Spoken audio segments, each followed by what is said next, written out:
120 years ago, the Gasan Empire's expansive territory included most of the civilized world. The rulers of the conquered nations maintained some measure of power, however, by participating in the High Council, formed specifically to rule the vast empire. This new government oversaw an era of harmony that lasted with relative ease until Emperor Gallius Lanuso died strangely to a disease. 9 years passed before Gallius' son Mercius was crowned emperor at the tender age of 13. Almost immediately, he attempted to pass radical laws, but the High Council functioned in accordance with its duties, and the objectionable laws were rejected easily. After several variations of laws and regulations failed to escape the High Council's vigilance, and between the years of 965 and 970, every member of the High Council was found dead, assassinated by arsenic poisoning. 4 years later, it was announced that the assassinations had been carried out by an orc named Ulfrar.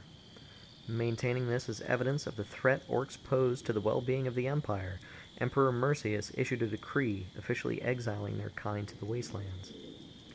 The assassinations and banishment of an entire race did not go unnoticed by the populace, and in response to the unrest that this caused, festivals were held for many and most any reason, to calm the public's nerves and dissuade potential uprisings and riots.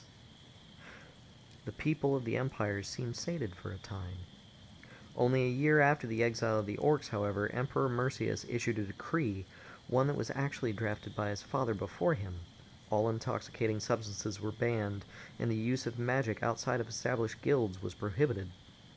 No number of festivals could hold back the tide of the outcry from the population, regardless of race. Riots came and became skirmishes, and dissent grew to a full-blown rebellion. The war was marked by the dawn of two new races. The rebels called upon the halfling tinker Isiphus for aid, yielding the development of automaton warriors known as Oberon. The Empire, meanwhile, employed a mage by the name of Agos, who used enslaved orcs and never-before-seen magics to create ogres. 25 years of conflict came to an end in early 1002 when Mercius and his relatives were captured and executed. The Great War had finally been won.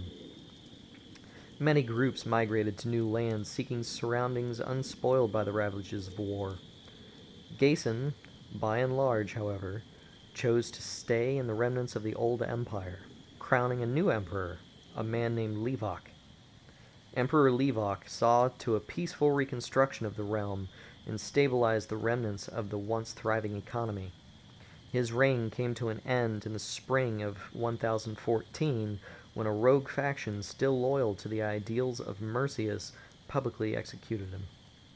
Despite Emperor Levok's untimely end, his accomplishments provided for a singly held peace. Technology has flourished, producing a greater presence of clockwork and steam-powered devices, and though uncommon, it is not unheard of for travelers to make their journey via steamboat or airship, though traditional ships and horses are still in common use.